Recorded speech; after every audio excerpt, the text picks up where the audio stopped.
अजमेर में आज क्या कुछ हुआ आप देखिए हमारे साथ।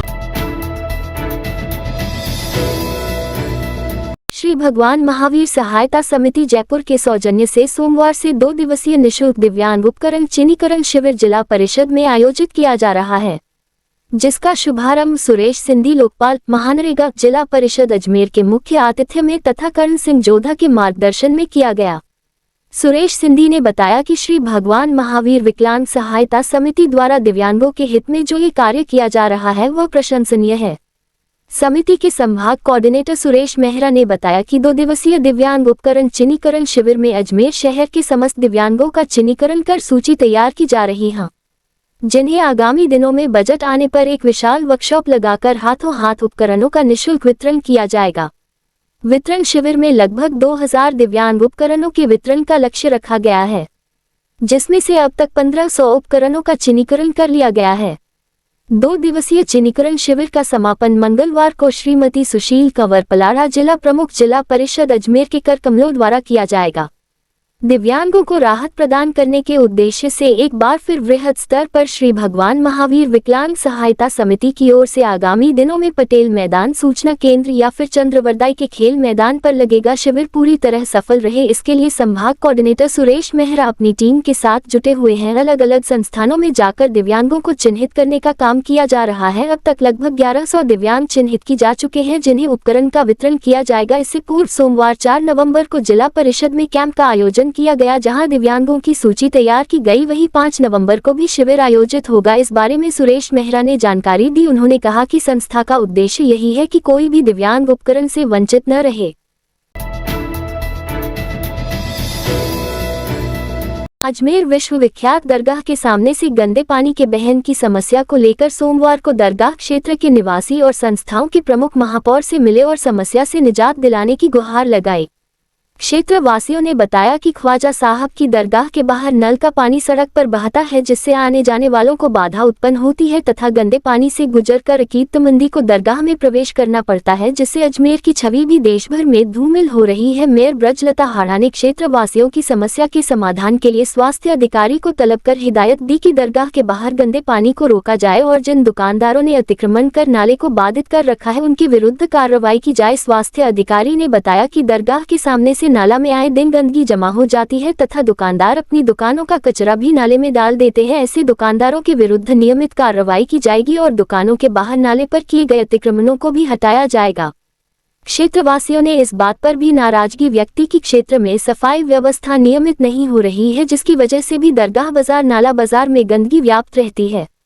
ज्ञापन देने वालों में अंजुमन यादगार के सचिव शेखजादा फहीम अहमद चिश्ती, अध्यक्ष हाजी अजीम चिश्ती, पूर्व पार्षद अमाद चिश्ती, वहीद मोहम्मद, एहसान मिर्जा, शकील अब्बासी, हाजी इफ्तेखार चिश्ती, काजी मुनव्वर अली, उस्मान घिड़ियाली, पूर्व पार्षद शाकिर, हाजी रईस कुरैशी, मंसूर चिश्ती, जफर अली, अब्दुल नईम खान आदि मौजूद रहे।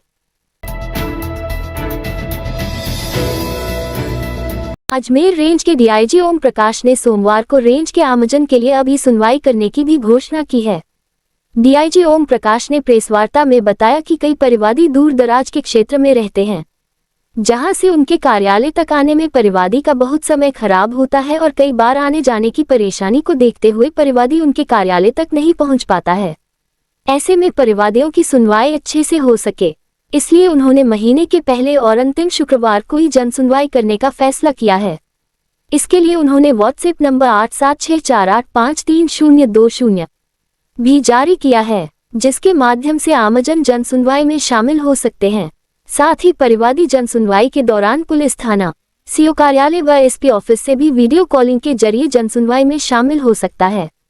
अगर किसी कारण विशेष से वह पुलिस अधिकारी या थाने से जन सुनवाई में शामिल नहीं होना चाहता है तो वह वीडियो कॉलिंग के जरिए उनसे सीधे भी जन सुनवाई में शामिल हो सकता है।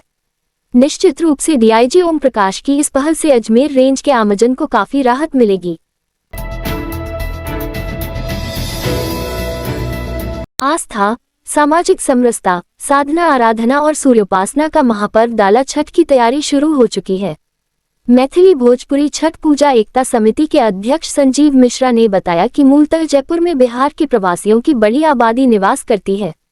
हर वर्ष की भांति इस वर्ष भी समाजजन जयपुर महानगर में अपनों के बीच पर्व की खुशियां मनाएंगे। डाला छठ महापर्व को बड़ी धूमधाम से मनाया जाएगा।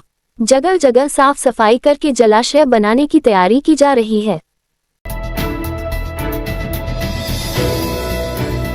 कांग्रेस के नागौर के पूर्व जिला अध्यक्ष सुखबीर भाजपा में शामिल हो गए हैं।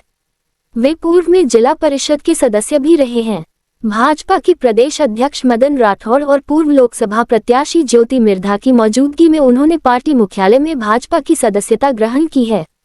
उनके साथ ही लादूराम गुर्जर, मनमोहन चौधरी, विजेंद्र बसवाना, भीम सिंह गौड़, तेजराम चौधरी, श्रवण चौधरी, अमृता राम, आदूराम मेघा ने भी भाजपा ज्वाइन की है। सुखबीर के भाजपा में शामिल होने के बाद पार्टी को उम्मीद है कि इसका फायदा उन्हें खींवसर विधानसभा क्षेत्र के उपचुनाव में मिलेगा। सुखबीर की बीजेपी में ज्वाइनिंग के समय बीजेपी के प्रदेश अध्यक्ष मदन राठौड़ ने कहा कि प्रधानमंत्री नरेंद्र मोदी और उनके कामों से प्रभावित होकर नेता भाजपा में शामिल हो रहे हैं। कांग्रेस के नेताओं का उनकी पार्टी से मोह भंग हो रहा है और भाजपा की विचारधारा से वे प्रभावित हो रहे हैं। ऐसे में भाजपा में शामिल हो रहे हैं। इस रात की सुबह नहीं होती जब तक हाथ में उसकी गर्माहट नहीं होती। चाय का प्याला, अखबार साथ पुराना है, मिट्टी से जोड़ता है। खबरों की खुशबू से सारा घर महकता है। हर रंग में ढला कहानियों से किस्सों तक ले जाता है बेरोक टोक। देश के हर हिस्से तक ये हकीकत का आईना है। ख्वाबों को सच करके दिखाता है। दैनिक नवज्योति, आपके लिए, आपके साथ। ये थे आज के मुख्य समाचार। विस्तार से जानने के लिए पढ़ते रहिए दैनिक नवज्योति।